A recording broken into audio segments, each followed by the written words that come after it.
वो तो श्याम सुंदरी है। वो उस सहजल कमल में उनकी बैठक है। बैठक का मतलब उनका महल है, बहुत ही अति सुंदर उनका महल है, उस पर विराजमान है। लेकिन किसी ने कुछ कहा, किसी ने कुछ कहा। अब वो मतलब यह है कि वर्णन किया कि भाई उनका महल ऐसा है, इस तरह का, या उनका दिवालय ऐसा है जहाँ वो बैठे हुए हैं। एक प्रमाण दिया साधक को बताने के लिए कि उसमें इस तरह का है और ऐसी ज्योत जल रही है। तो ज्योत खाली नहीं, उनमें तो रूप है, उनका स्वरूप है। उसमें आँख भी है, कान भी है, नाक, बाकायदा रूप है। लेकिन ये मनुष्य शरीर नहीं है, वो सूक्ष्म शरीर है, उसमें 10 इंद्रियां नहीं है और ये 5 तत्व उसमें नहीं है। उसमें तो मन, बुद्धि, चित्त और शब्द, स्पर्श, रूप, इसका वो शरीर है उनका। अच्छा, वो भी पर्दे में बैठे हुए, पर्दा तो उनके ऊपर भी है, क्योंकि जब नीचे आए हैं तो ये कपड़ा सबको पहनना, तो ऊपर त्रिकुटी में जो कपड़ा पहना वो तो उन्होंने भी पहना, वो भी पहन के बैठे हुए। वो शब्द, स्पर्श, रूप, रस, गंध, उसका कपड़ा पहन के बैठे। और जब यहाँ आए हैं यहाँ पर, तो यहाँ सहजल कमल में, जलजीत में बगैर इसके रचना नहीं हो सकती। तो यहाँ बैठ गए। तो श्याम सुंदर है, बहुत ही खूबसूरत, बहुत सुंदर उनका मतलब है वो शरीर जिस्म है, जिसमें।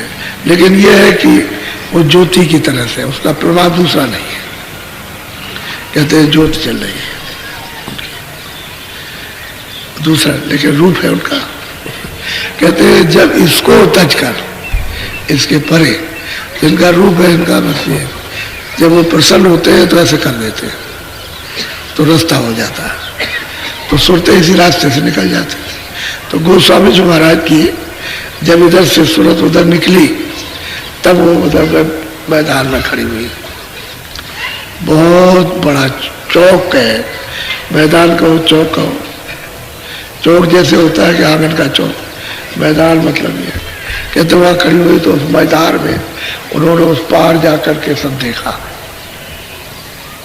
सब। तो ऊंचा स्थान है, यानी स्वाभाविक बात है कि ऊपर जाइए तो नीचे छोटा होता चला जाएगा, ऐसे ऐसे होगा। तो जितने ऊपर जाइए उतने यहाँ नीचे सब सिकुड़ जाएगा। अब वहाँ सहजल कमल के लिए अमेरिका, चीन, जापान, ये सारा का सारा जो भी खंड है वो मतलब बिल्कुल सामने दिखाई देते, ऐसे सामने में, इधर उधर नहीं, बिल्कुल छोटे से दिखाई देते, ऐसे ऐसे देखिए। तो वहाँ से तो कोई दूर है नहीं, लेकिन आपके लिए दूर, इस शरीर के लिए दूर हो गया। और वो लिंग शरीर और वो सूक्ष्म शरीर के लिए दूर नहीं है, वो तो सामने ही है, वो तो बिल्कुल ऐसा है। यहाँ ये तो ऐसा हो जाएगा, यह इसलिए कहते हैं कि मूल की रचना है, कोई रचना बड़ी नहीं है। वहाँ के लिए तो कुछ भी रचना नहीं, अब यहाँ के लिए, शरीर के लिए बहुत बड़ी चीज, इसके लिए ये बात है असली। तो कहते हैं कि भाई तुम उसको जब निकलोगे बाहर तो उधर में रास्ते फिर मिलेंगे ऊपर जाने के, बड़े बड़े पहाड़।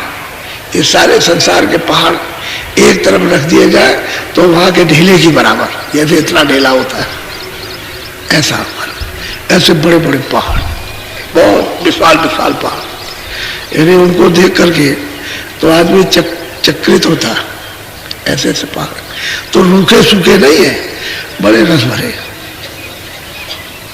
बहुत सुंदर सुंदर पहाड़। यानी उनकी सुंदरता अति ज्यादा, वो सहजल कमल से ज्यादा सुंदर था। तो कहते हैं कि वो उस पर सुरतें जा नहीं पाती, फंस जाती। वहाँ की सुंदरता में, वहाँ के दृश्यों में, वहाँ जो होते हैं उनमें आनंद है, तो वो बस आनंद लेने लगती तो वे रुक जाती, उनकी इच्छा ही खत्म हो जाती उधर जाने के लिए। इसलिए वो ब्रह्म नहीं मिल पाता। अब ब्रह्म का जो भेद जाने तो ऊपर नीचे, ऊपर चढ़ा के ले जाए, ऊपर चढ़े, ऊपर चढ़ते चले जाइए, चढ़ते चले जाइए, फिर नीचे उतरिए, फिर टेढ़े जाइए, फिर इधर से जाइए, तब जाकर उन घाटियों में होकर के, तब मतलब ये जिस पर वो लंकपति रहते हैं तब उनका दर्शन होता है, साक्षात्कार होता है। नहीं तो ऐसे ऐसे बिना विधि के कोई जा नहीं, तो उस रास्ते में जानता ही नहीं। जब वो जानेगा नहीं तो क्या जाएगा उस रास्ते पर। तो इसीलिए गुरु की जरूरत पड़ती है कि उन रास्तों को जिसने देखा हो वो ले जाए। बहुत रुकावटें इन्हीं देखने की, वैसे रुकावट नहीं कि तुमको कोई मारेगा पीटेगा ये, लेकिन इतनी रुकावटें हैं कि आप उसको छोड़ के जा नहीं सकते। एक दफे उसके देखने से आनंद लेने से गुरु को भी झटकार देते हो, इसको देख लेने दीजिए, ऐसा होता है। तो ऐसा टेढ़ा मेढ़ा रास्ता है। वैसे तो यही सही आपको मतलब यह है कि भगा दिया जाएगा। जब आँख खुलती है और स्वर्ग वैकुंठ जब नजर आते हैं तो इसी में इतनी पूर्णा होती है कि आगे न जाए, यही रहे इतना। और फिर वो माया बैठी है, हिलोर पैदा कर देगी। तो उधर तो गिराने का कोई साधन नहीं है, लेकिन यहाँ गिर जाएगा फट से, यहाँ फंस जाएगा, यहाँ जड़ माया में इसमें फंसता है। तो गुरु की हर जगह बचाने की जरूरत है। नहीं साधक अपने आप और रिद्धि सिद्धि पा करके और रख सकता है, वो तो अलौकिक धन है। वो तो महात्मा ही महापुरुष होते हैं जो साधकों के इतने अथाह धन को हजम कर लेते, उबलने नहीं देते। नहीं तो जो कहे वही हो जाए, जो भी कहे वही होता है। अब वो साधकों का सब अपने हाथ में लिया कि किसी को शराब दे दे, किसी को कुछ कर दे, किसी को कुछ कर दे, तो सब कुछ अपने हाथ में रखते हैं। उसे पता नहीं होने देते, चीज तो उसके पास है लेकिन उसको नहीं मालूम होती कि हमारे पास कुछ है। साधक ही रहेगा, अपने को प्रेमी रहेगा और चलता रहेगा, देखता रहेगा, चलता रहेगा, देखता रहेगा। तब भी साधक अहंकार कि जरा जरा सी बाहर की चीजों में जिसके पास कुछ नहीं होता वो अपने को अहंकार कितना समझता है कि मैं दुनिया से बड़ा हूं, तो बाकी जिसके पास है उसको कितना बड़ा अहंकार। और फिर जो वो चीज पाएगा उसको तो बहुत घमंड, बहुत गर्व, तो कुछ भी कर सकता। तो इसलिए संतों ने बड़ी दया की कि जीवों की कमाई को यानी गिरने नहीं देते, उसको रखते हैं संभाल करके और उसको पता नहीं होने देते, और इस तरह से उससे कमाई करवा कर और घर में पहुंचाते हैं। कहते हैं भाई उधर जाओ तो लंकपति यानी वो ब्रह्म, उसका साक्षात्कार दर्शन होता है। लेकिन सूरत को थाम करके रखो, रोक करके रखो ये जगह, एकाग्र करके मन को साथ लेकर, क्योंकि मन अपने आनंद ही में जाना चाहता है तो उसको आनंद नहीं मिलता, इसलिए भागता फिरता। अब इंद्रियों के घाट पर बैठकर जब उसको ये क्षणिक रस मिल गया, आदत हो गई उसकी, और कोई बात नहीं, आनंद तो मिलेगा ही नहीं, आदत पड़ गई। अब इसकी आदत बस धीरे धीरे करके रुकेगी। कुछ बोले कि सत्संग से, कुछ दया से, कुछ मतलब ये साधन भजन से, तो आदत बदल जाती है, तब साथ देता है। जब साथ दे जाएगा तब तो चढ़ पड़ेगा, चलेगा, चढ़ जाएगा। बोलो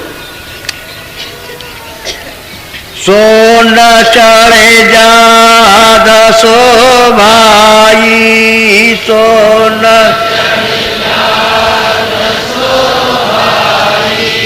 सूरत से मान शरणाना। अब ये चढ़ाई सब शब्दों ही की है, दूसरी कोई चढ़ाई नहीं, सब शब्द ही पर चढ़ के जाना। यदि सब जगह पर सर्वत्र वहां शब्द ही शब्द है। अब शब्द सब जगह छाया हुआ, कहते हैं उसी में चढ़ के आप सब कहते हैं कि भाई शून्य की तरफ शब्द में सवार होकर के सूरत जब शब्द रूप हो जाती है तो व्यापक हो जाती है, पार में पर में व्यापकता प्राप्त हो जाती है, सर्वत्र सब जगह पर कोई जगह छूटती नहीं, तो सूरत शब्द रूप हो जाती है। लेकिन शब्द रूप होते हुए भी सूरत को स्नान करना है, उस मान सरोवर में उसमें नहाना है। नहीं वहां के बल को और वहां के प्रकाश को, शब्द को वो फिर बर्दाश्त नहीं कर सकेंगे। यहां उसको व्यापकता का आसन हो जाता है। अब वो शब्द रूप हो जाती है तो सब इन बखेड़ों से निकल गए, कोई शरीर उत्पन्न नहीं, वहां मन भी नहीं है, वह बुद्धि भी नहीं, वह चित्त भी नहीं, वह अहंकार भी नहीं, कुछ नहीं, वह गुणातीत हो जाती है। लेकिन सब खेल शब्दों का है, जो कुछ भी रचना वहाँ सब शब्दों की है। वहाँ दरिया भी शब्दों के, वहाँ बड़े बड़े तालाब शब्दों के, वहाँ पहाड़ शब्दों के, सूरज चांद सितारे शब्दों के, जो वृक्ष वहाँ के बाग बगीचे बड़े बड़े, मतलब यह है कि करोड़ों करोड़ों मीलों के, वहाँ सब शब्द ही का खेल है, शब्द की रचना है। और इतने इतने बाग बगीचे, उसमें सुरतें विहार करती हैं उन बाग बगीचों में।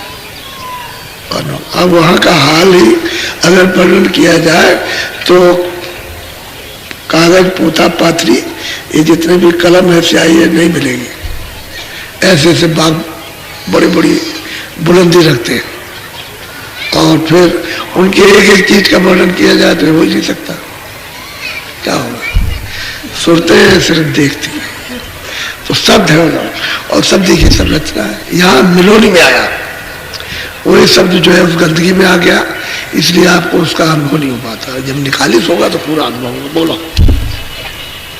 महासुन चौक अंधियारा